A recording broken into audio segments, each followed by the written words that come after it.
हमारी संस्कृति, हमारे संस्कार सदा रहें हमारे साथ। सब्सक्राइब करें तिलक। आपकी इस राज्यसभा में गुरु द्रोणाचार्य, महात्मा विदुर और गुरु कृपाचार्य जैसे सभासद बैठे हैं। इनकी बुद्धि, नीति और बल पर आपको विश्वास होना चाहिए। यह आपको हर परिस्थिति में उचित परामर्श देंगे और आपको धर्म का मार्ग बताएंगे। इसलिए मेरी यही प्रार्थना है कि अक्रूर जी को राज्यसभा में आने का अवसर दिया जाए। मेरी विवशता है माता सत्यवती को दिया हुआ वो वचन जो मैंने उस समय दिया था, जब उन्होंने कहा था कि इसका क्या भरोसा कि तुम जैसा पराक्रमी वीर मेरी निर्बल संतान को मारकर उनका सिंहासन नहीं छीन लेगा। तब मैंने वचन दिया था कि उनकी संतान में से जो कोई भी हस्तिनापुर के सिंहासन पर बैठेगा, मैं आजीवन उसकी सेवा करूंगा। आपकी महानता को संसार में कौन नहीं जानता। यह जो आपके मन में भगवान श्री कृष्ण के प्रति अगाध भक्ति है, वही आपका सबसे बड़ा गुण है तात। परंतु ये भक्ति भी मैंने अपने पराक्रम से नहीं पाई अक्रूर जी। ये तो मेरी परम पूजनीय माता का वरदान है। वास्तव में मैं श्री कृष्ण के भगवत स्वरूप को पहचानता ही नहीं था। वो तो मेरी माता ने मुझे उनके वास्तविक स्वरूप का ज्ञान कराया, तो मुझे पता चला कि श्री कृष्ण कौन है। कुंती और पांचों पांडवों के 6 कंकाल मिले हैं, वो तो सत्य हैं। परंतु आचार्य, भले मैं इस बात को सत्य मान लूं कि वो 6 कंकाल पांडवों के ही हैं, परंतु मैं इस बात को कदापि सत्य नहीं मानूंगा कि उन जैसे पराक्रमी वीर एक जलते हुए मकान के नीचे दबकर मर गए। हाँ, यह हो सकता है कि उन्हें भोजन में विष देकर मार डाला गया हो और उसके बाद उस मकान में आग लगाकर उन्हें जला दिया गया हो। दुर्योधन, मैंने देखा कि तुम्हारा मित्र कर्ण तुम्हें बहकाता रहता है और तुम सदा उसके बहकावे में आ जाते हो। परंतु तुम्हें अपने पिताओं पर अधिक विश्वास होना चाहिए। दुर्योधन, यदि तुम्हें मेरी वीरता, मेरी निष्ठा पर तनिक भी संदेह है, तो तुम निसंकोच अपने मित्र कर्ण को सेनापति बना सकते हो। मुझे कोई आपत्ति नहीं है। परंतु मैं गंगा पुत्र भीष्म उस सूत पुत्र के नेतृत्व में कदापि युद्ध नहीं करूंगा।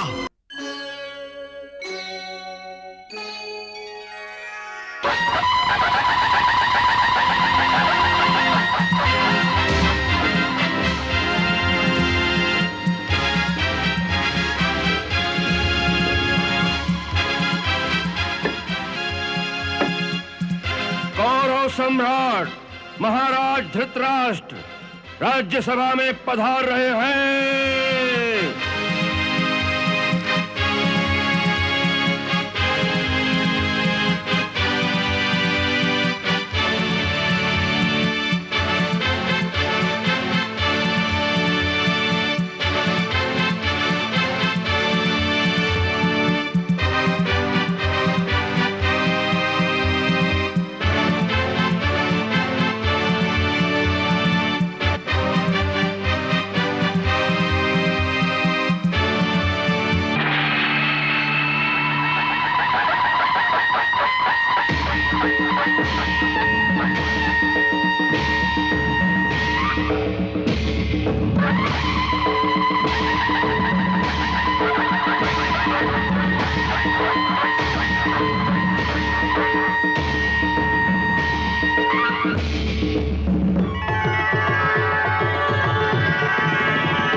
गुरु कृपाचार्य और गुरु द्रोणाचार्य के चरणों में सेवक का प्रणाम।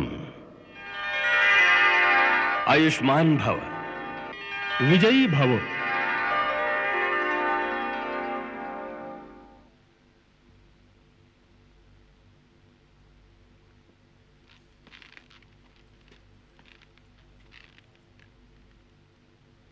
तात श्री भीष्म के चरणों में विचित्र वीर्य पुत्र धृतराष्ट्र का प्रणाम स्वीकार हो। यशस्वी भव।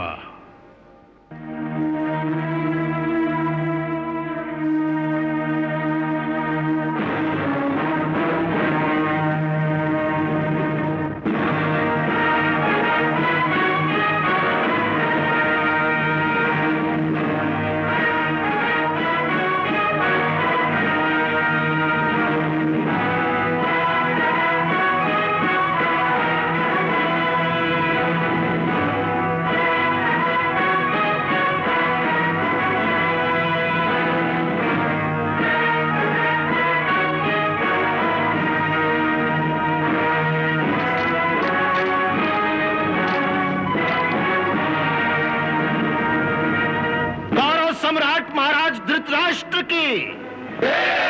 कौरव सम्राट महाराज धृतराष्ट्र की। कौरव सम्राट महाराज धृतराष्ट्र की। कौरव सम्राट महाराज धृतराष्ट्र की।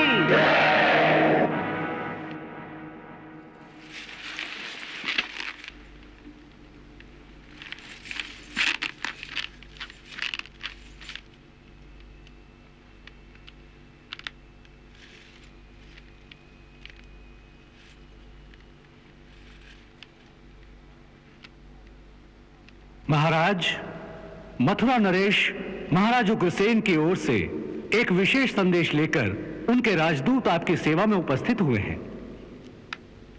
यदि आप अनुमति दें तो उन्हें दरबार में बुलाया जाए। अवश्य। क्षमा करें महाराज, उसे यहां बुलाने से पहले हमें इस बात पर विचार करना चाहिए कि मथुरा से इस प्रकार किसी राजदूत का अकस्मात यहां पर आना कोई साधारण बात नहीं। उसके आने का प्रयोजन क्या है?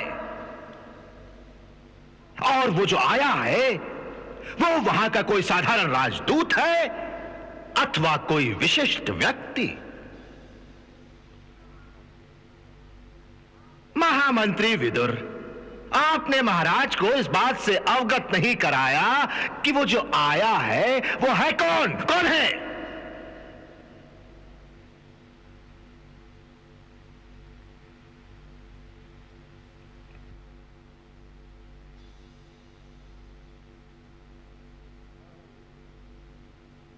हाँ विदुर, तुमने ये नहीं बताया कि वो कौन है। महाराज, वो मथुरा के प्रधान सेनापति महारथी अक्रूर हैं। सेनापति? भला मथुरा के सेनापति का कौरव दरबार में आने का क्या प्रयोजन हो सकता है? हाँ विदुर, शकुनी का यह प्रश्न विचार करने योग्य है कि एक सेनापति के इस प्रकार अचानक आने का क्या प्रयोजन हो सकता है। महाराज, वो इस समय एक सेनापति के तौर पर नहीं बल्कि मथुरा नरेश के राजदूत बनकर उनका कोई संदेश आप तक पहुंचाने आए हैं। इसलिए उन्हें सम्मान पूर्वक दरबार में बुलाना चाहिए। यही शिष्टाचार है। महामंत्री विदुर, साधारण अवस्था में आपका यह शिष्टाचार उचित हो सकता है, परंतु आप ये क्यों भूल गए हैं कि इस समय इंद्रप्रस्थ राज्य की परिस्थिति साधारण नहीं है। पूरे राजकुल में एक उथल पुथल हो रही है। महाराज पांडु की मृत्यु के बाद उनके बड़े भाई महाराज धृतराष्ट्र अब उनके सिंहासन पर बैठ चुके हैं। हो सकता है कि यह बात मथुरा वालों को अच्छी ना लगी हो, क्योंकि महारानी कुंती के कारण यादवों का असली रिश्ता तो महाराज पांडु के साथ था, महाराज पांडु के। इसलिए स्वाभाविक है कि उनकी सहानुभूति महाराज धृतराष्ट्र के साथ नहीं हो सकती। शायद इसीलिए उन्होंने ये मांग की हो कि पांडु के ज्येष्ठ पुत्र को ही उनके सिंहासन पर बैठाया जाए।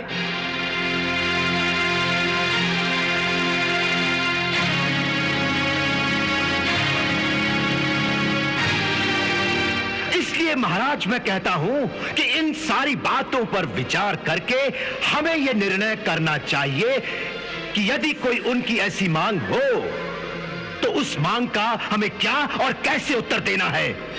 इसके बाद ही आपको उनके राजदूत से भेंट करनी चाहिए महाराज। हाँ,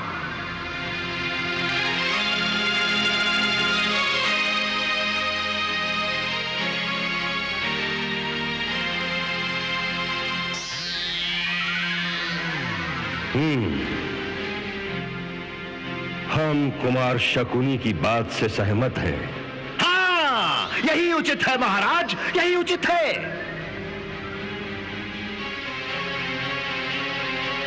द्वारपाल,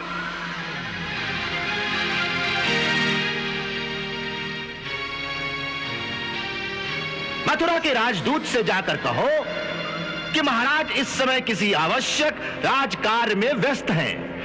वे अतिथि गृह में जाकर विश्राम करें। महाराज को जैसे अवकाश होगा उन्हें बुला लिया जाएगा। जाओ। जो आज्ञा महाराज। ठहरो।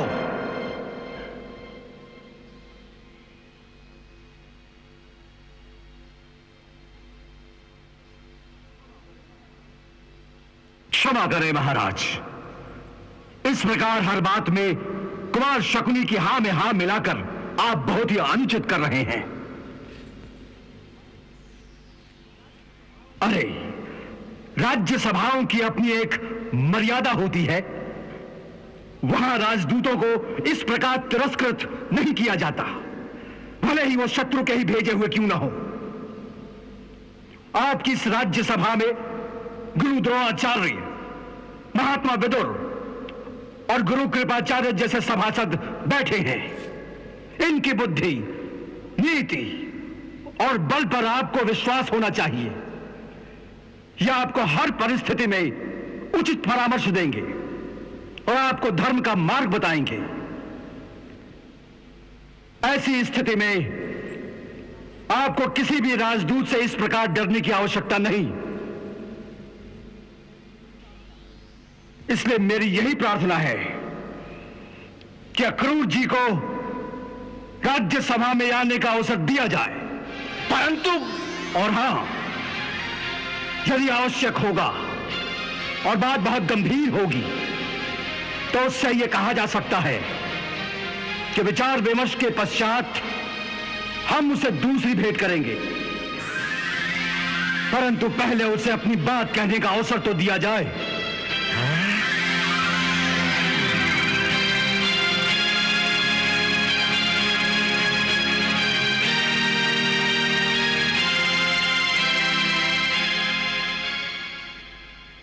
अच्छी बात है, उन्हें सम्मान पूर्वक लाया जाए। जो आज्ञा महाराज।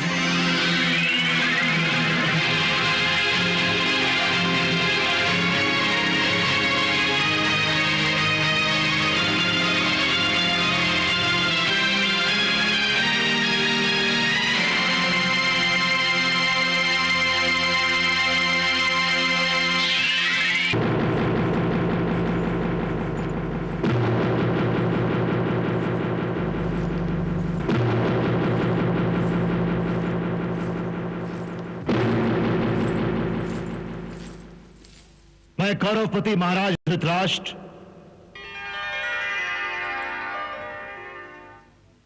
परम पूज्य भीष्म पितामह,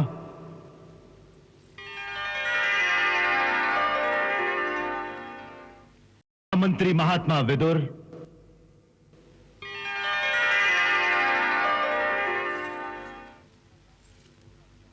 धनुर्सम्राट गुरु द्रोणाचार्य,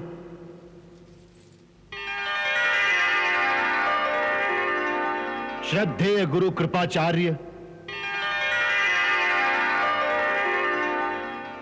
और कौरव नरेश के अन्य मंत्रियों, सेना नायकों और समस्त सभासदों से प्रार्थना करता हूं कि वो मेरे स्वामी मथुरा नरेश महाराज उग्रसेन की ओर से अभिवादन स्वीकार करें।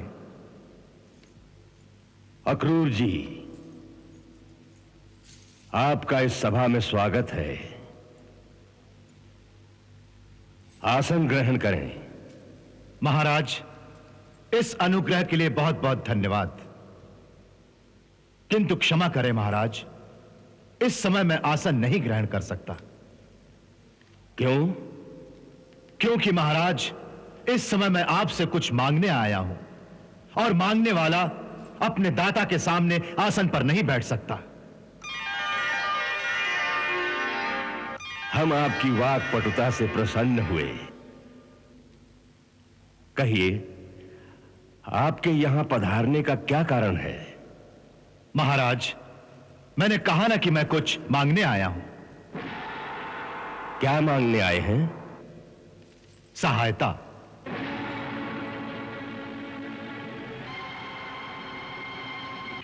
मेरे महाराज उग्रसेन ने मुझे आपके पास सहायता मांगने के लिए भेजा है। कैसी सहायता? सैनिक सहायता। सैनिक सहायता? हम कुछ समझे नहीं। महाराज, इस समय मथुरा पर एक भीषण संकट मंडरा रहा है। मगध नरेश जरासंध एक विशाल सेना के साथ मथुरा की ओर बढ़ रहा है। वो मथुरा का विनाश करना चाहता है। उसने प्रतिज्ञा की है कि वो मथुरा में बूढ़े, बच्चे, स्त्री, पुरुष, किसी भी प्राणी को जीवित नहीं रहने देगा।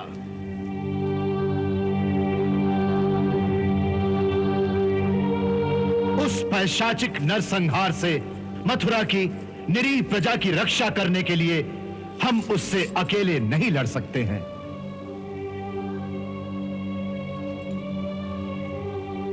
इसलिए महाराज उग्रसेन ने मुझे आपकी सेवा में यह प्रार्थना करने के लिए भेजा है कि इस धर्म युद्ध में आप हमारी सहायता कीजिए, क्योंकि संकट में घिरे पड़ोसी राज्य की रक्षा करना परम धर्म माना जाता है।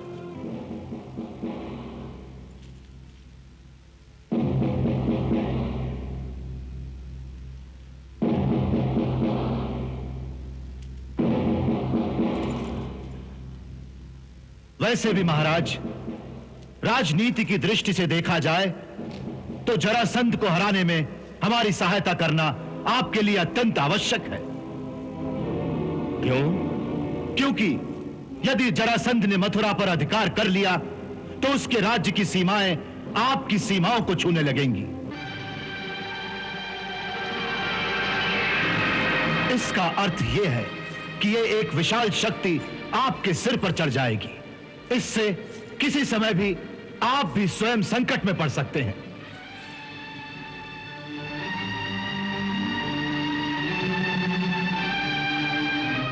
इसलिए राजनीति यही कहती है कि शक्तिशाली शत्रु को अपने राज्य की सीमा से बहुत दूर रखना चाहिए। महाराज, मुझे पूर्ण विश्वास है कि आपके परम बुद्धिमान मंत्रीगण और आपके परम तेजस्वी शूरवीर महारथी जो इस सभा में बैठे हैं, वो मेरी बात का अनुमोदन करें।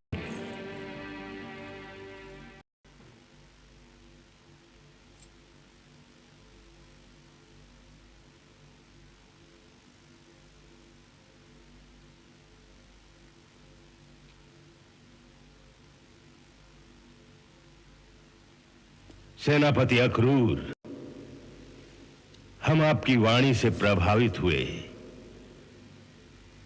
और परिस्थिति की गंभीरता को भी हम समझ गए हैं। इस विषय में सबसे पहले हम तातश्री का मत जानना चाहते हैं।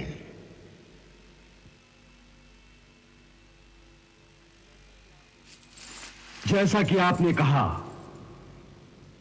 परिस्थिति सचमुच बहुत गंभीर है।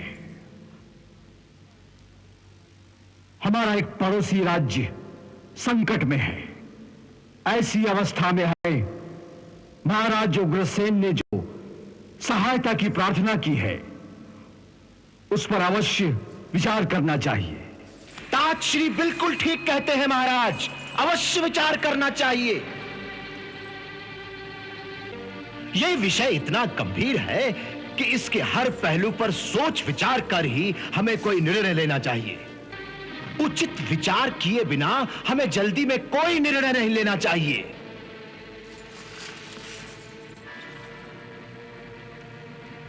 सेनापति अक्रूर ने तो हमें केवल एक ही धर्म समझाने की कोशिश की है, पड़ोसी राज्य का धर्म। परंतु हमें तो यह भी देखना पड़ेगा कि हमारे और भी क्या धर्म हैं, जैसे आत्मरक्षा का धर्म।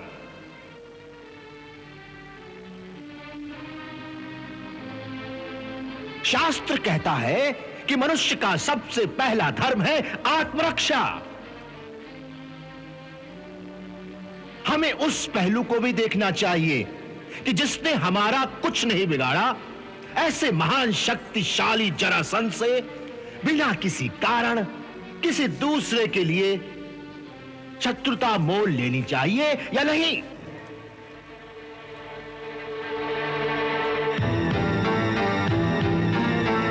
महाराज, राजनीति तो यह भी कहती है कि शक्तिशाली से मित्रता रखो, मित्रता। इससे तुम्हारी भी शक्ति बढ़ेगी। हां,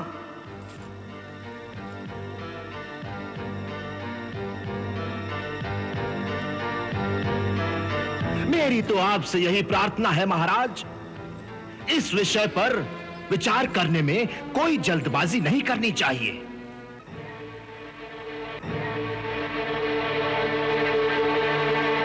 ताजश्री ने जैसा कहा है उस पर अवश्य विचार करिए। हां,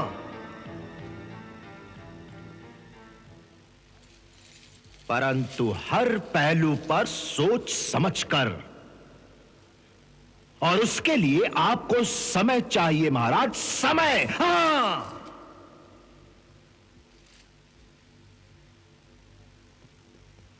कुमार शकुनी ठीक कहते हैं।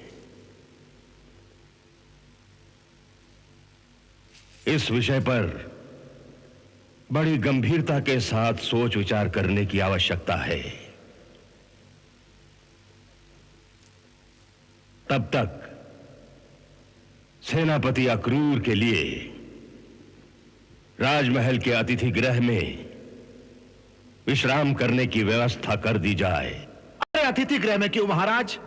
इनको तो राजमहल में ठहराना चाहिए। अब जब ये हस्तिनापुर आए हैं तो इन्हें महारानी कुंती से भी मिलना होगा और पांडुपुत्रों को भी अवश्य देखना होगा। हां, अवश्य। अक्रूर जी, आप राजमहल में विश्राम कीजिए। देवी कुंती और पांडु कुमारों से भी मिल लीजिए। तब तक हम आपकी मांग पर विचार करके आपसे फिर भेंट करेंगे। जो आज्ञा महाराज। किंतु मेरी एक ही प्रार्थना है महाराज,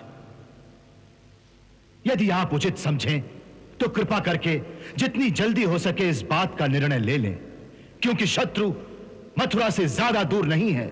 केवल 4-5 दिनों में वो मथुरा की सीमा तक पहुंच जाएगा।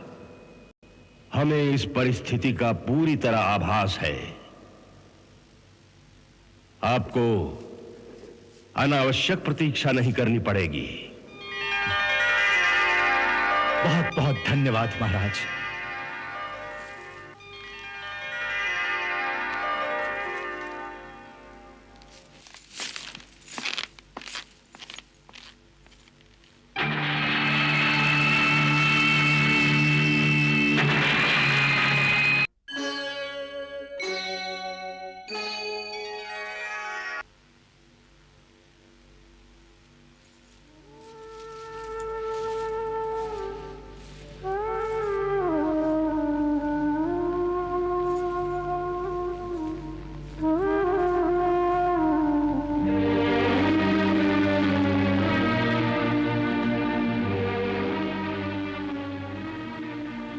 ताजश्री, ये जो कुछ हो रहा है उसे आप उचित कहेंगे या अनुचित?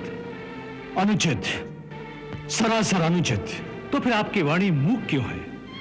इतने गंभीर विषय पर आज राजसभा में आपने अपना निर्णय क्यों नहीं सुनाया? क्या आप नहीं चाहते कि इस समय हमें मथुरा वालों की सहायता करनी चाहिए? अवश्य करनी चाहिए, यही हमारा धर्म है। तो फिर आप चुप क्यों रहे? यदि आप उस समय अपना निर्णय सुना देते तो आपकी आज्ञा का उल्लंघन करने का साहस किसी में ना होता। यही तो मुश्किल है विदुर, यही तो मुश्किल है, यही तो मुश्किल है कि मैं आज्ञा नहीं दे सकता। क्यों नहीं दे सकते? मेरी विवशता। ये कैसी विवशता है गंगापुत्र कि आप जैसा वीर धीर महापुरुष महाराज धृतराष्ट्र को धर्म पथ पर चलने की आज्ञा नहीं दे सकता? इस कुल के सर्वश्रेष्ठ पुरुष होने के नाते आपका यह अधिकार है, परंतु मैं इस अधिकार को खो चुका हूं और यही मेरी विवशता है विदुर, यही मेरी विवशता है। मेरी विवशता है माता सत्यवती को दिया हुआ वो वचन जो मैंने उस समय दिया था, जब उन्होंने कहा था कि इसका क्या भरोसा कि तुम जैसा पराक्रमी वीर मेरी निर्बल संतान को मारकर उनका सिंहासन नहीं छीन लेगा। तब मैंने वचन दिया था कि उनकी संतान में से जो कोई भी हस्तिनापुर के सिंहासन पर बैठेगा, मैं आजीवन उसकी सेवा करूंगा, उसके सिंहासन की रक्षा करूंगा और उसकी हर आज्ञा का पालन भी करूंगा, चाहे वो आज्ञा धर्म के विरुद्ध ही क्यों ना हो। किसके धर्म के विरुद्ध? किसके धर्म के विरुद्ध? विदुर, तुम धर्म की परिभाषा अच्छी तरह जानते हो। तुम जानते हो कि धर्म की परिभाषा सामूहिक नहीं होती, धर्म सदा व्यक्तिगत होता है, अर्थात हर मनुष्य का अपना धर्म होता है। इसीलिए हर मनुष्य को जीवन में एक बार अपना धर्म अवश्य निश्चित करना पड़ता है और फिर जीवन भर इसी धर्म का दृढ़ता से पालन करना उसका कर्तव्य हो जाता है। इस समय यही परिस्थिति मेरी है, यही परिस्थिति मेरी है विदुर। मैं वचन दे चुका हूं कि मैं हस्तिनापुर के सिंहासन से दी हुई हर आज्ञा का पालन करूंगा, फिर चाहे इस आज्ञा का पालन करते हुए मेरा कलेजा टुकड़े टुकड़े क्यों ना हो जाए। यही मेरा धर्म है और यही मेरी विवशता है विदुर, यही मेरी विवशता है।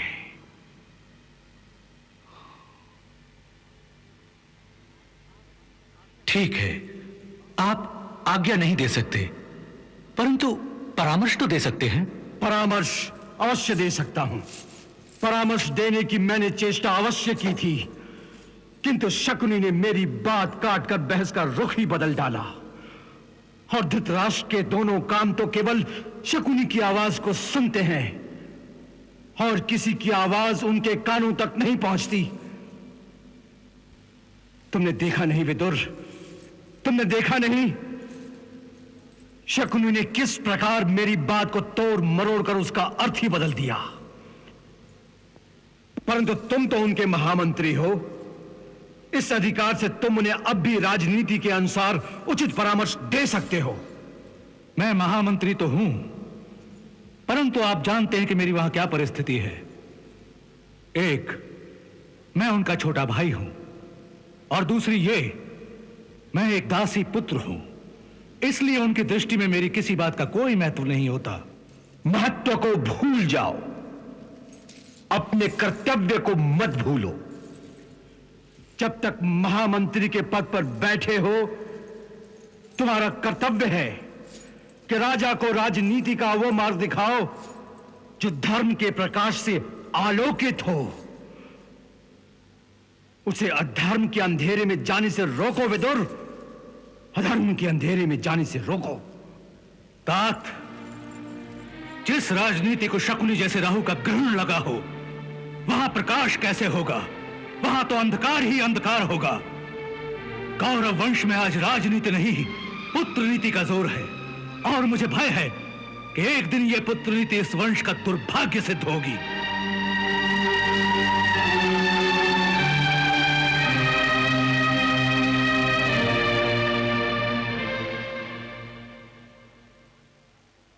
जीजा श्री, जो बात मैं आपसे कह रहा हूं वो आपके हित में है। आप उस दासी पुत्र विदुर की बातों में मत आइए। जो राजनीति वो आपको सिखा रहा है वो कदाचित आपके हित में नहीं है। क्या ये हमारे हित में नहीं है कि जरासंध से टक्कर लेने में हमें मथुरा वालों की सहायता करनी चाहिए? क्योंकि यदि जरासंध ने मथुरा पर अधिकार कर लिया तो उसका हस्तिनापुर तक पहुंचना आसान हो जाएगा। नहीं शकुनी, नहीं। अक्रूर की बात में बहुत दम है कि एक शक्तिशाली शत्रु को हमेशा अपने राज्य की सीमा से दूर ही रखना चाहिए। उसकी बात में बहुत दम है जीजाश्री, बहुत दम है। परंतु जरासंध हमारा शत्रु है, ये आपने कैसे मान लिया? जीजाश्री, जो बात मैं आपसे कह रहा हूं शायद वो आपको ठीक ना लगे, परंतु मैं जो कह रहा हूं बहुत दूर की सोच कर कह रहा हूं। हां, अरे मैं तो उस दिन की सोच रहा हूं जिस दिन कौरव वंश के सारे राजकुमार बड़े हो जाएंगे। उस दिन ये प्रश्न अवश्य उठेगा कि आपके बाद इस राज्य का उत्तराधिकारी कौन होगा। तब आप किसे युवराज घोषित करेंगे जीजाश्री? किसे युवराज घोषित करेंगे? अपने पुत्र दुर्योधन को या पांडुपुत्र युधिष्ठिर को? उस समय मथुरा के सारे यादव अपनी कुंती के पुत्रों का अधिकार मांगने के लिए आपके सामने खड़े हो जाएंगे। इसलिए मैं कहता हूं जीजाश्री कि जरासंध के हाथों मथुरा की शक्ति का नाश होता है तो हो जाने दीजिए, यह हमारे हित में है। ना बजेगा बांस और ना बजेगी बांसुरी। फिर देखेंगे कि कुंती किसके बलबूते पर आपसे अपने पुत्रों का अधिकार मांगती है। हाँ, प्रजा के बलबूते पर। प्रजा जानती है कि युधिष्ठिर दुर्योधन से बड़ा है। अरे यही तो दुर्भाग्य है गांधारी, यही दुर्भाग्य है। दुर्भाग्य तो है।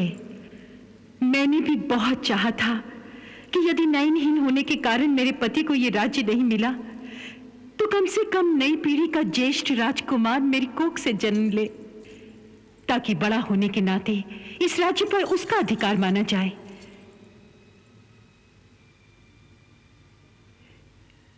कुंती से पहले मैं गर्भवती हो गई थी, परंतु अपने भाग्य का क्या करूं कि मेरा गर्भ 2 साल तक मेरे पेट में ही स्तंभित रह गया। और इसी बीच दुर्योधन से पहले युधिष्ठिर का जन्म हो गया।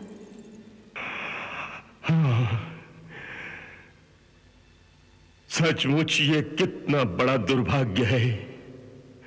सो जब भाग्य में ही नहीं लिखा है तो उसे चुपचाप सह लेना चाहिए।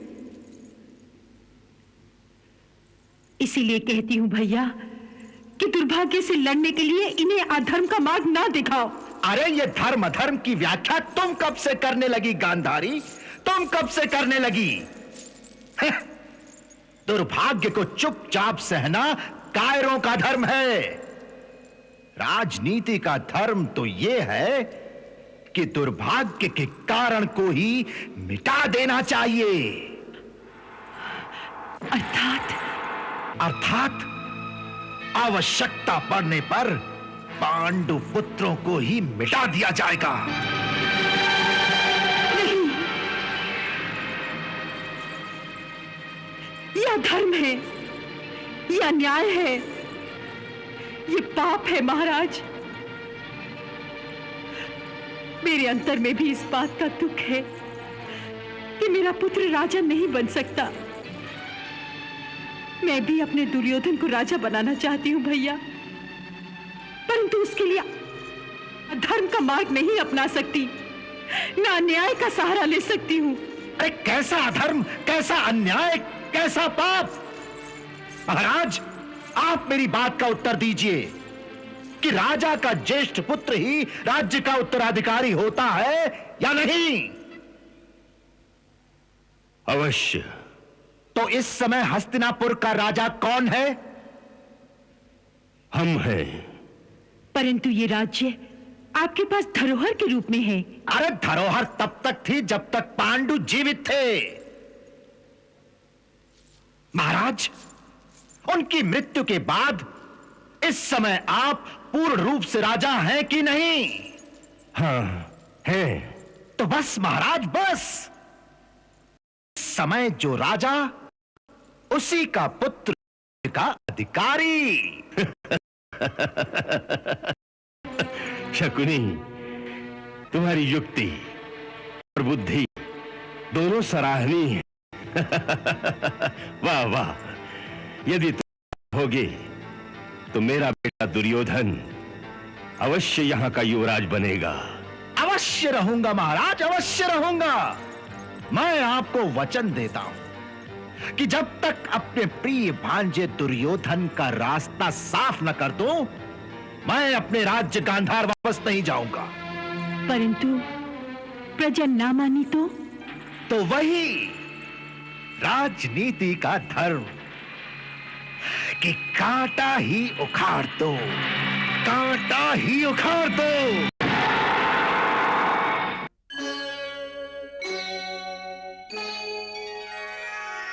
अक्रूर जी, मुझे विदुर ने आपके दिव्य अनुभव का सारा वृतांत सुना दिया है, जिसे स्वयं भगवान के साक्षात दर्शन प्राप्त हो। ऐसे प्राणी का दर्शन तो बड़े भाग्य से प्राप्त होता है। परंतु आप तो स्वयं एक देव पुरुष हैं तात। मैंने कई बार भगवान श्री कृष्ण के मुखार विंद से आपकी प्रशंसा सुनी है। वो आपका बहुत आदर करते हैं तात। आदर नहीं अक्रूर जी, आदर तो उसका किया जाता है जिसमें कोई गुण हो। मुझ जैसे निर्गुण पर उनका ये स्नेह एक ही बात सिद्ध करता है कि वो अकारण ही दयालु हैं, किसी का गुण अवगुण देखकर कृपा नहीं करते। ये विनय आपको ही शोभा देती है तात, अन्यथा आपकी महानता को संसार में कौन नहीं जानता। ये जो आपके मन में भगवान श्री कृष्ण के प्रति अगाध भक्ति है, वही आपका सबसे बड़ा गुण है तात। परंतु ये भक्ति भी मैंने अपने पराक्रम से नहीं पाई अक्रूर जी। ये तो मेरी परम पूजनीय माता का वरदान है। वास्तव में मैं श्री कृष्ण के भगवत स्वरूप को पहचानता ही नहीं था। वो तो मेरी माता ने मुझे उनके वास्तविक स्वरूप का ज्ञान कराया, तो मुझे पता चला कि श्री कृष्ण कौन है। आपकी माता? हाँ, मेरी माता। वास्तव में अन्याय, अधर्म और कुटिलता के जिस वातावरण में मैं इन दिनों जी रहा हूं, उसमें कभी कभी बड़ी घुटन होने लगती है। तब मैं सांत्वना पाने के लिए अपनी मां गंगा के श्री चरणों में जाकर चुपचाप बैठ जाता हूं। ऐसे ही एक अवसर पर मैं दुखी मन के साथ बैठा कुछ सोच रहा था।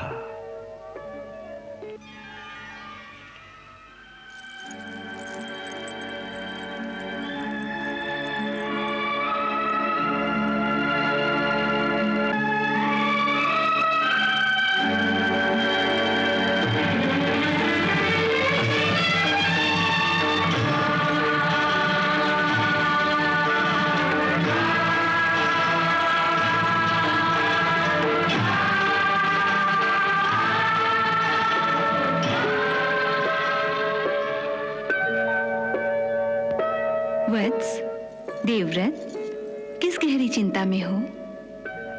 मैया, धर्म का मार्ग स्पष्ट दिखाई नहीं देता है। क्या करूं, किसका साथ दूं? इसी धर्म संकट में हूं। वत्स, अपने धर्म का मार्ग तो तुम स्वयं ही निश्चित कर चुके हो। जो भीष्म प्रतिज्ञा तुमने की थी, उसी प्रतिज्ञा का पालन करना ही इस जीवन में तुम्हारा एकमात्र धर्म है। यही तुम्हारी विवशता है, फिर दुविधा कैसी? मैं अपनी दुविधा को जानता हूं माता। फिर भी जब मन कई बार व्याकुल हो उठता है, तब सांत्वना पाने के लिए आपकी गोद में आने को जी करता है, तो यहां चला आता हूं।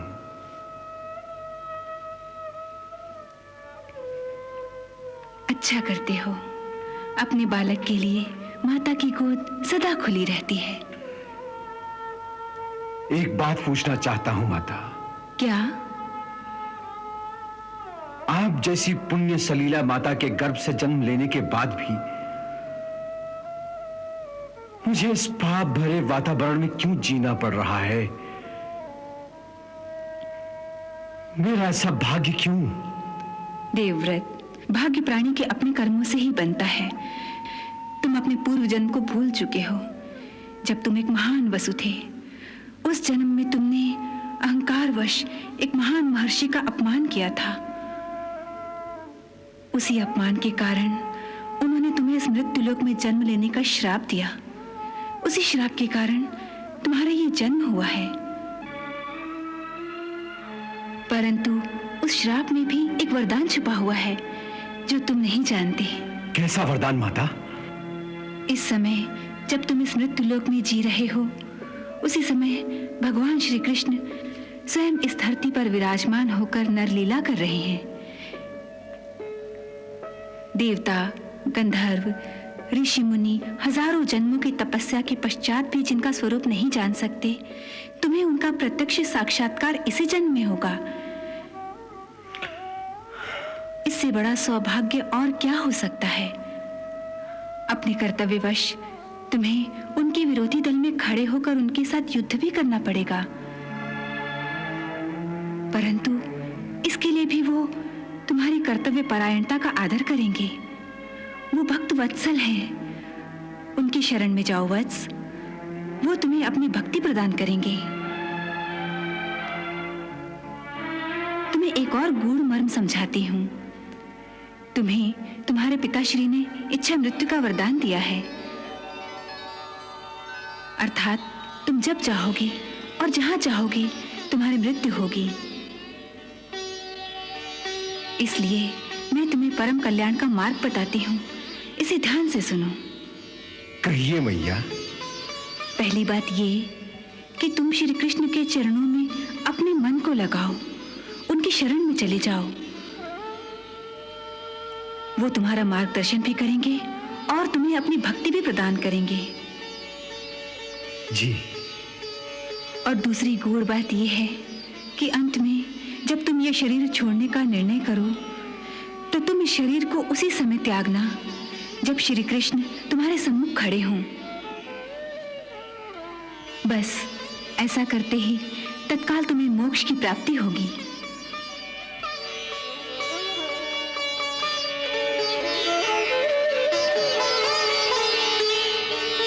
तुम्हारा कल्याण हो।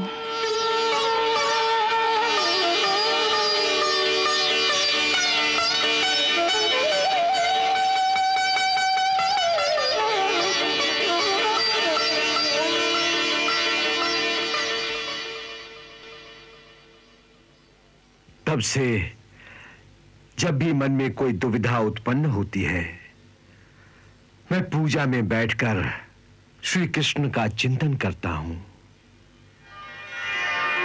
दर्शन तो नहीं होते, परंतु हृदय मंडल में उनका आदेश गूंजने लगता है।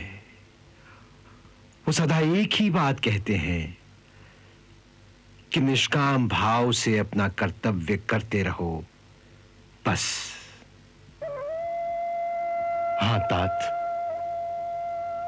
यही आदेश है उनका हम सब के लिए। मैंने देखा है, वो कभी नहीं चाहते कि हम उनके आश्रय बैठकर अकर्मण्य हो जाएं। उनका कहना है कि मानव को अपना धर्म और अपना कर्तव्य निभाने का पूरा यत्न अंत तक करते रहना चाहिए। यहां आते हुए उन्होंने मुझे यही कहा था कि कर्तव्य के अनुसार अपना कर्म अवश्य करो, फल की चिंता क्यों करते हो। हाँ, वो जानते होंगे कि आपका यहां आना सफल नहीं होगा। अवश्य जानते होंगे, अवश्य। उनकी बातों में यही इशारा था कि हस्तिनापुर से हमें सहायता नहीं मिलेगी। फिर भी देखते हैं कि आज शाम महाराज क्या उत्तर देते हैं। वो जो उत्तर देंगे वो मैं जानता हूं अक्रू जी, वो मैं जानता हूं।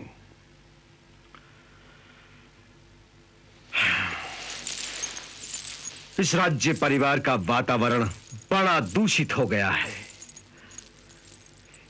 ये कैसी विडंबना है कि जिस कुरु वंश की वृद्धि और प्रगति के लिए हम लोगों ने एक से बढ़कर एक बड़ा बलिदान दिया था, आज उस महान परिवार में राज्य सत्ता के लोभ ने भाई को भाई का शत्रु बना दिया है। लोभ और फिर राज्य सत्ता का लोभ मनुष्य को इतना अंधा बना देता है कि वो ये भी भूल जाता है कि परिवार की एकता में कितनी शक्ति है। इस परिवार के पास क्या नहीं था, क्या नहीं था इस परिवार के पास। उधर महाराज धृतराष्ट्र के 100 पुत्र, एक से बढ़कर एक वीर महाबली मिलकर आक्रमण करें तो सारी धरती कांप जाए। उधर महाराज पांडु के 5 पुत्र, 5 देवताओं की संतानें, एक और दुर्योधन जैसा बलवान साहसी पराक्रमी महारथी और उसके शक्तिशाली भाई, तो दूसरी ओर अर्जुन जैसा दिव्य धनुर्धर जो अलौकिक शक्तियों का स्वामी है, और महाबली भीम। मैं इन राजकुमारों को एक साथ इकट्ठे होकर गुरु द्रोण के आश्रम में शस्त्र विद्या का प्रदर्शन करते देखकर सपने देखा करता था। मैं सपने देखा करता था कि धर्मात्मा राजा युधिष्ठिर के अधीन जब अर्जुन और दुर्योधन जैसी शक्तियां मिलकर काम करेंगी तो हस्तिनापुर का साम्राज्य समुद्र से समुद्र पर्यंत एक छत्र राज्य हो जाएगा, और हस्तिनापुर का राजा सारी धरती का सम्राट होगा।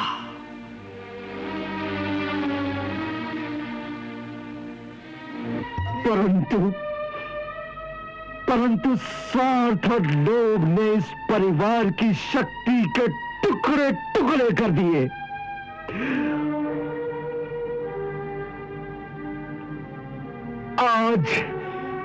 आज परिस्थिति ये है कि भाई को भाई विष देकर उसकी हत्या करने का प्रयास कर रहा है, हत्या करने का प्रयास कर रहा है। आज धर्म और अधर्म के बीच की रेखा इस प्रकार मिट गई है कि धर्म को अधर्म और अधर्म को धर्म सिद्ध किया जा रहा है। जो ये शक्तियां मिलकर काम करती तो सारे विश्व पर राज्य कर सकती थी, पर यही शक्तियां आपस में टकराकर छीड़ हो रही हैं। इससे बड़ा दुर्भाग्य क्या होगा और इससे बड़ी विडंबना क्या होगी कि मेरे और विदुर जैसे लोग अपनी आंखों के सामने होती हुई इस कुरु वंश की विनाश लीला का दृश्य देखने पर विवश है। इससे बड़ी विडंबना क्या होगी।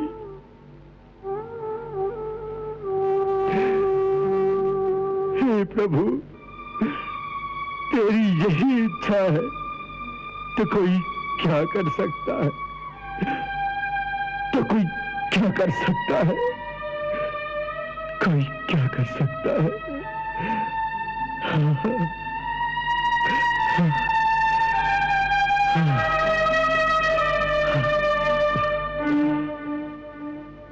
क्षमा करें अक्रूर जी, क्षमा करें। मैं आपकी समस्या का समाधान करने की जगह अपने कुल की समस्याओं को लेकर बैठ गया। मुझे अपनी समस्या की कोई चिंता नहीं है ताजश्री, क्योंकि उसका समाधान करने वाले तो मथुरा में स्वयं विराजमान हैं। वो तो मैं भी जानता हूं। फिर भी आप शाम को महाराज से अवश्य मिलिए। मैं जानता हूं कि वो आपकी सहायता नहीं करेंगे, क्योंकि आप महारानी कुंती के संबंधी हैं।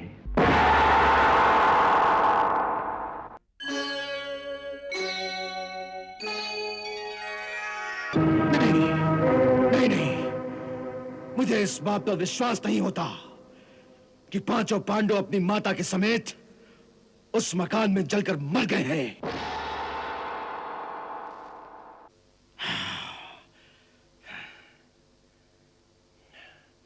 नहीं, नहीं, यह संभव नहीं है। परंतु जो हो गया है उसे आप कैसे झुठला सकते हैं? आचार्य, आप तो अपने शिष्यों को अच्छी तरह से जानते हैं। अर्जुन और भीम ऐसे पराक्रमी पुरुष सिंह क्या एक जलते हुए मकान के अंदर जलकर मर सकते हैं? नहीं, कभी नहीं। यदि भीम चाहता तो अपने एक ही कंधे से धक्का देकर उस मकान की मोटी से मोटी दीवार को गिराकर निकलने का रास्ता बना लेता। और अर्जुन जैसा धनुर्धर क्या एक चूहे की तरह मर जाएगा? वो अपने एक वरुणास्त्र से इतना जल बरसा सकता था कि यदि पूरी नगरी में आग लग जाए तो वो भी बुझ जाती।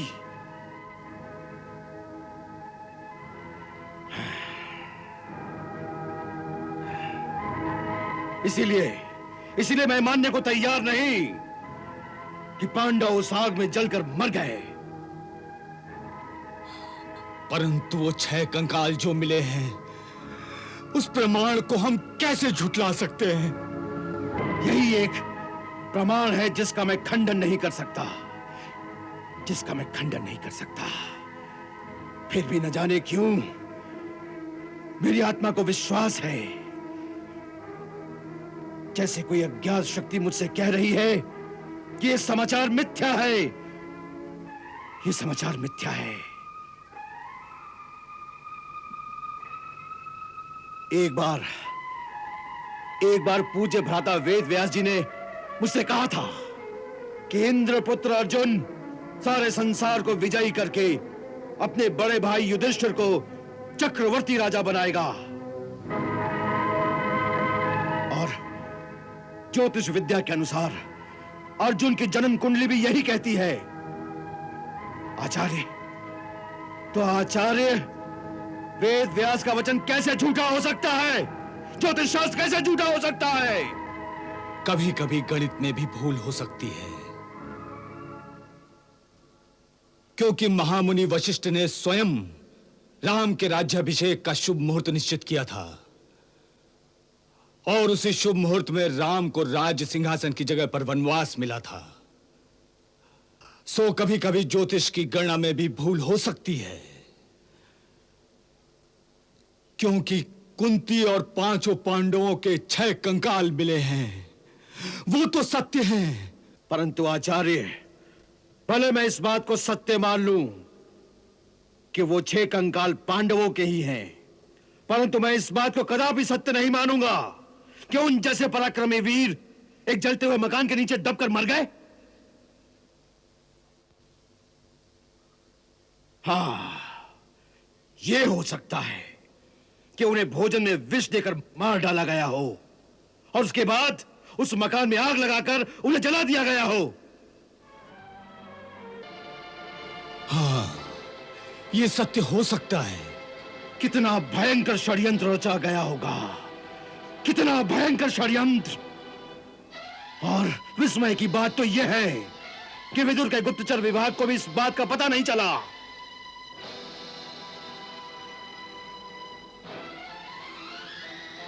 जो कुछ भी हुआ उसका एक ही परिणाम है, अब दुर्योधन को युवराज बनाया जाएगा।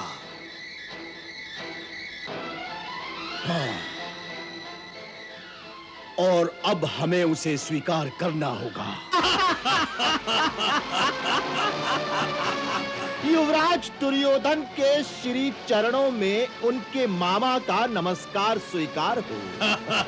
नहीं मामा श्री, नहीं, नमस्कार नहीं, आशीर्वाद, आपका आशीर्वाद।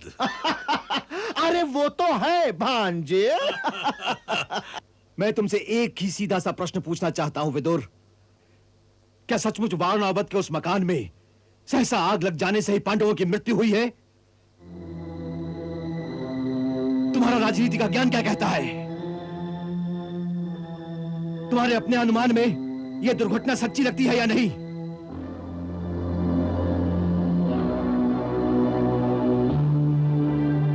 देखो विदुर, तुम मुझसे राजनीति की भाषा में बात मत करना। इसीलिए मैंने एक सीधा सा प्रश्न पूछा है कि क्या वारणावत के उस मकान में आग स्वयं अपने आप लग गई थी?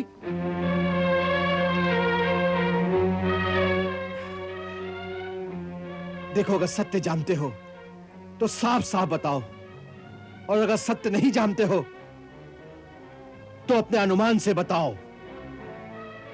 बस इतनी सी बात का उत्तर दो। तातश्री, इस विषय में अनुमान लगाने की आवश्यकता नहीं, क्योंकि मैं अच्छी तरह जानता हूं कि उस मकान में आग अपने आप नहीं लगी। अर्थात आग लगाई गई? जी।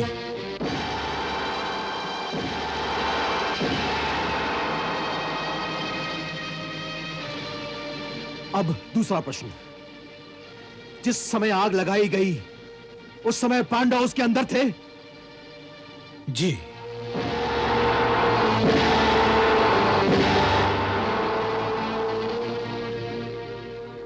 और वे जीवित थे या उन्हें मारकर वहां फेंक दिया गया था?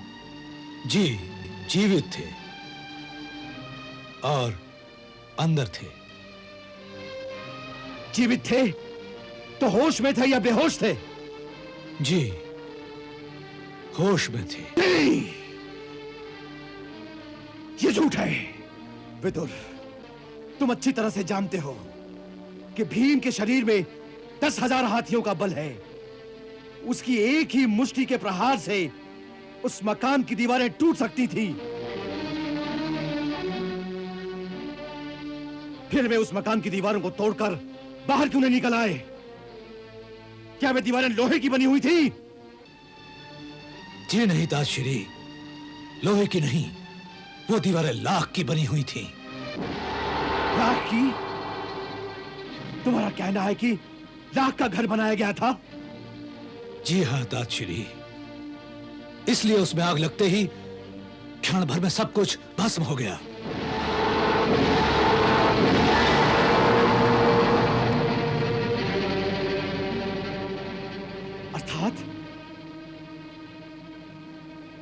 अर्थात एक लाक्षागृह बनाकर उनकी हत्या की गई? जी नहीं, हत्या नहीं की गई। तो फिर? केवल हत्या का प्रयास किया गया। केवल प्रयास किया गया? हत्या नहीं की गई, प्रयास किया गया, हत्या नहीं की गई। तुम कहना क्या चाहते हो विदुर? तुम कहना क्या चाहते हो? केवल इतना ही तातश्री कि शत्रु ने पांडवों की हत्या करने की कोशिश अवश्य की, परंतु हमें ठीक समय पर पता चल गया, इसलिए उनकी योजना सफल ना हो सकी। हाँ?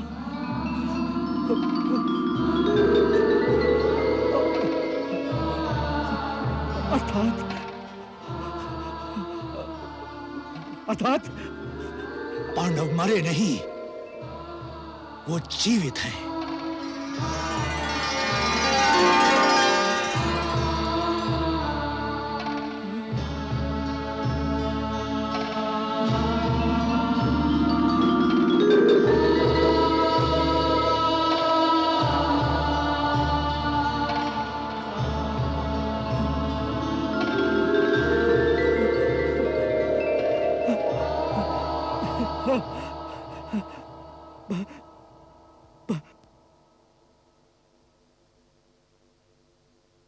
तातश्री,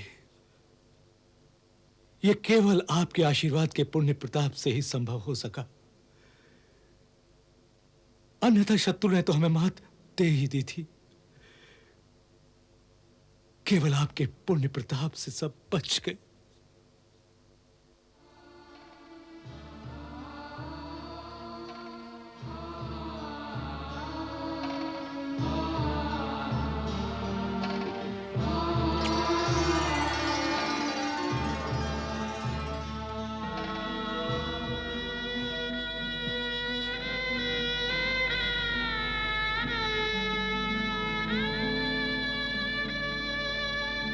इस समय मुझे कुछ मत सुना। ये सारी बातें मैं बाद में विस्तार से सुन लूंगा। इस समय तुम मेरा आशीर्वाद ले लो, मेरा आशीर्वाद ले लो, क्योंकि तुमने जो ये महान कार्य किया है, इसके लिए जो चाहे वर मांग लो विदुर, जो चाहे वर मांग लो। मैं सत्य प्रतिज्ञ हूं, इसीलिए जो कुछ कहूंगा वो कभी मिथ्या नहीं होगा। प्रभु मेरे वचन की लाज रखेंगे। विदुर मैं तुम्हारे कार्य से अति प्रसन्न हूं, अति प्रसन्न हूं विदुर, अति प्रसन्न। इसलिए तुम जो चाहे मांग लो, जो चाहे मांग लो विदुर।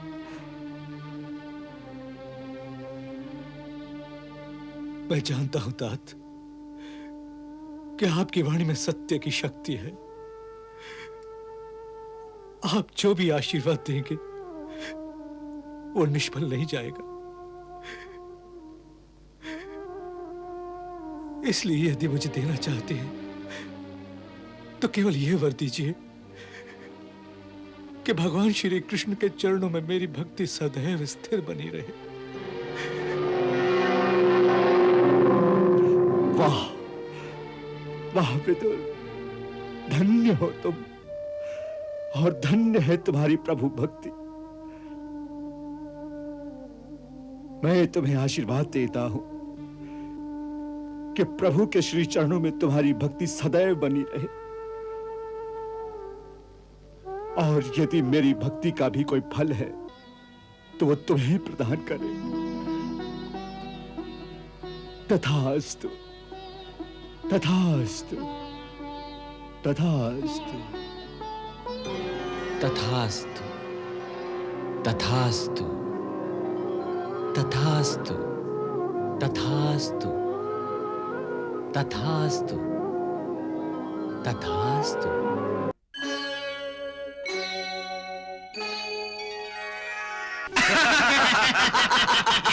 अच्छा हुआ भांजी जो हमें यादवों की चतुरंगिनी सेना मिल गई। होने दो कृष्ण को पांडवों के पक्ष में, बजाने दो पांडवों के साथ मिलकर मुरली।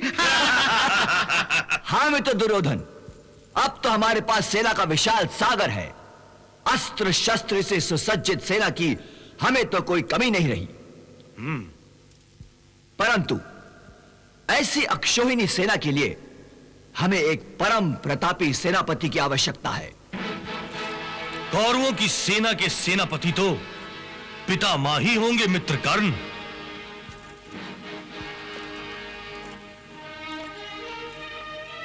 मैं अवश्य कौरवों का सेनापति बनूंगा वत्स, अवश्य सेनापति बनूंगा। मेरे होते हस्तिनापुर की ओर कोई शत्रु आंख उठाकर भी देखे, यह संभव है वत्स, यह संभव है। मैंने हस्तिनापुर और हस्तिनापुर के राज सिंहासन पर बैठने वाले राजा की आजीवन सुरक्षा की सौगंध उठाई है। परंतु वत्स, इस युद्ध में मेरी भी एक शर्त होगी। शर्त? कौन सी शर्त पितामह? वत्स, मैं इस गुरुवंश का सबसे ज्येष्ठ व्यक्ति हूं। मेरी ही गोद में बैठकर और मेरी ही बाहों में झूला झूलकर तुमने और पांडवों ने अपने बचपन से जवानी तक की यात्रा तय की है। मेरी इन बूढ़ी आंखों ने गुरुकुल को परवान चढ़ते देखा है। मुझे तुमसे जितना चाव है, पांडवों से भी उतना ही लगाव है। मैं तुम्हारे निजी स्वार्थों के कारण पांडवों का वध नहीं करूंगा। पांडवों का वध नहीं करेंगे तो फिर क्या करेंगे? मैं पांडवों के विरुद्ध युद्ध करके उनका बल क्षीण कर दूंगा। मैं प्रतिदिन उनके 10,000 सैनिकों का वध करूंगा और उनके वीरों, महावीरों, रथियों और महारथियों का वध करके उन्हें शक्तिहीन बना दूंगा। परंतु मैं पांडवों का वध नहीं करूंगा।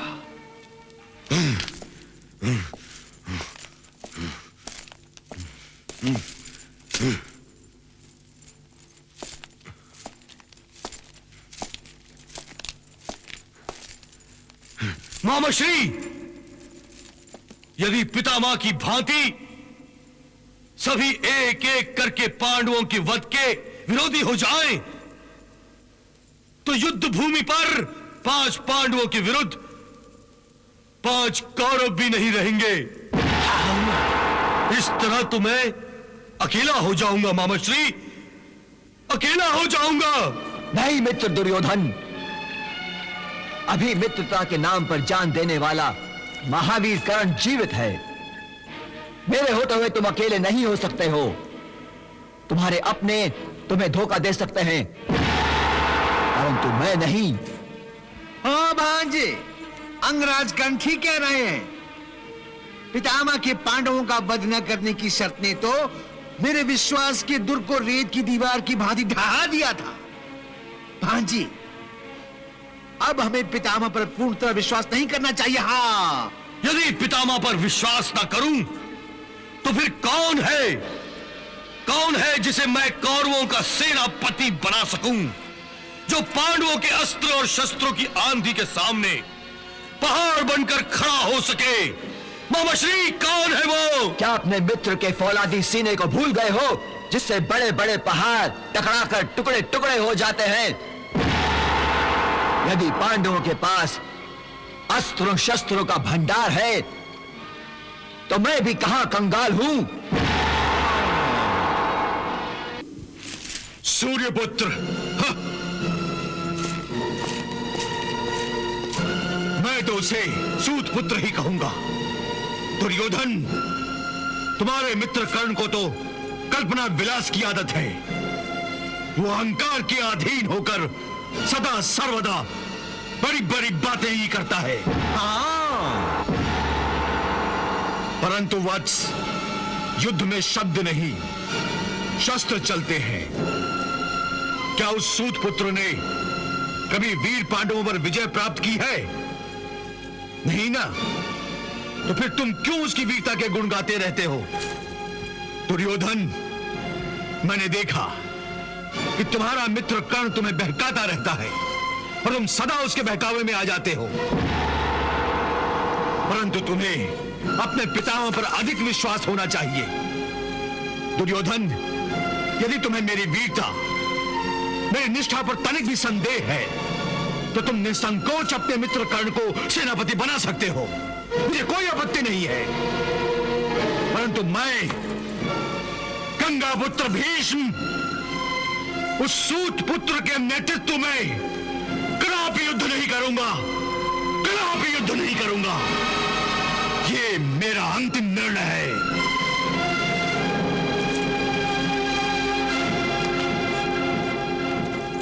पितामह जानते हैं कि उनकी हट चलेगी, इसीलिए उन्होंने मेरे नेतृत्व में युद्ध करने से इनकार कर दिया।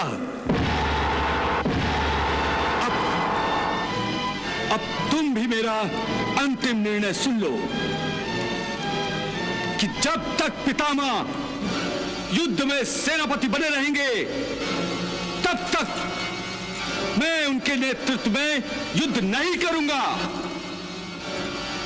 यदि वो गंगा पुत्र हैं, तो मैं भी सूर्य पुत्र हूं।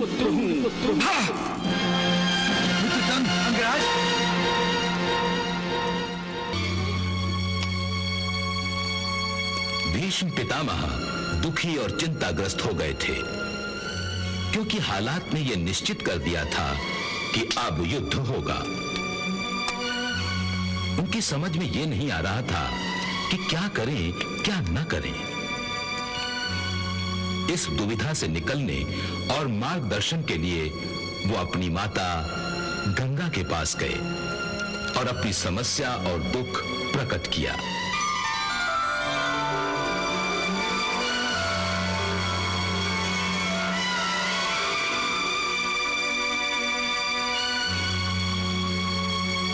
मैं टूटकर बिखर रहा हूं माते, मैं टूटकर बिखर रहा हूं।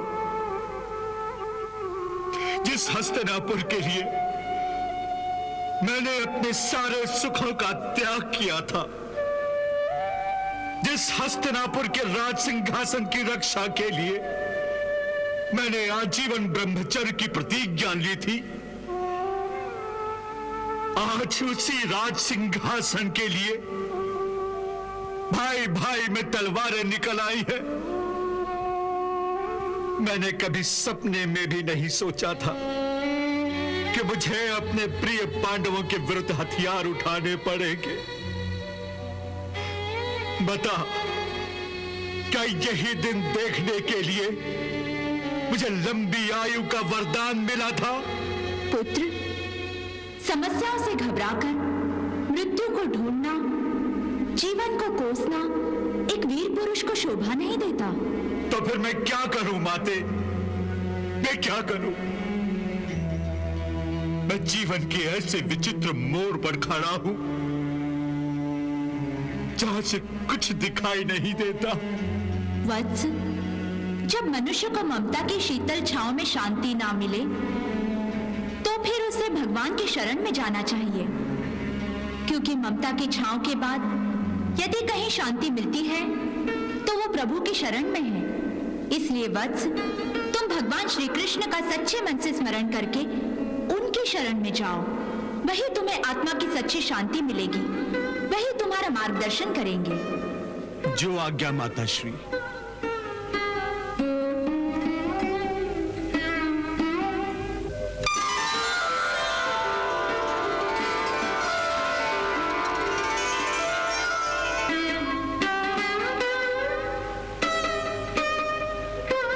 हे जनार्दन, हे श्री कृष्ण, हे जगत के पालनहार, हे विष्णु के अवतार, मैं आपको प्रणाम करने आया हूं। कृपा करके मुझे दर्शन दे। मैं आपकी शरण में आया हूं प्रभु, मैं आपकी शरण में आया हूं।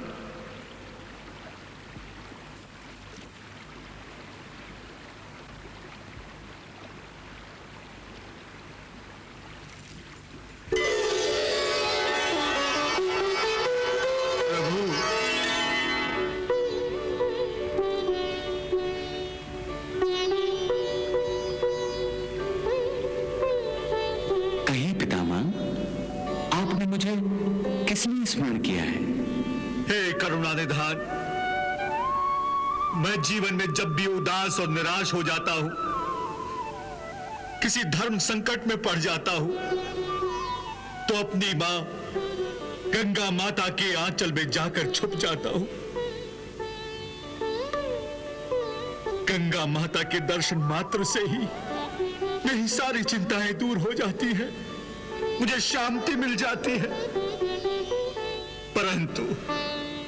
परंतु प्रभु, आज प्रथम बार मुझे ममता की छांव में भी शांति नहीं मिली। प्रभु, मेरी ये दशा देखकर माता गंगा ने मुझे आपकी शरण में आने को कहा। इसीलिए प्रभु, मैं आपके प्रभुत्व की शरण में आया हूं। हे पितामह, इस समय आपका मन ऐसे दोराहे पर खड़ा है जहां से एक रास्ता धर्म तो दूसरा अधर्म की ओर जाता है। आपकी आत्मा धर्म और कर्तव्यों के घने जंगल में भटक रही है। परंतु पितामह, आप तो महाज्ञानी हैं, धर्मज्ञ हैं। जिस प्रकार आपने अपनी प्रतिज्ञा पूरी करने के लिए स्वयं अपने गुरुदेव परशुराम जी के साथ युद्ध किया था, उसी प्रकार हस्तिनापुर और उसके राज सिंहासन की रक्षा करना भी आपका धर्म है, परम कर्तव्य है। अतः आप निसंकोच होकर कौरवों की ओर से युद्ध करके अपने धर्म का पालन कीजिए, अपने कर्तव्य को निभाइए। प्रभु, मैं इस कठिन कर्तव्य को निभाने का प्रयास अवश्य करूंगा। मैं ये प्रयास अवश्य करूंगा प्रभु।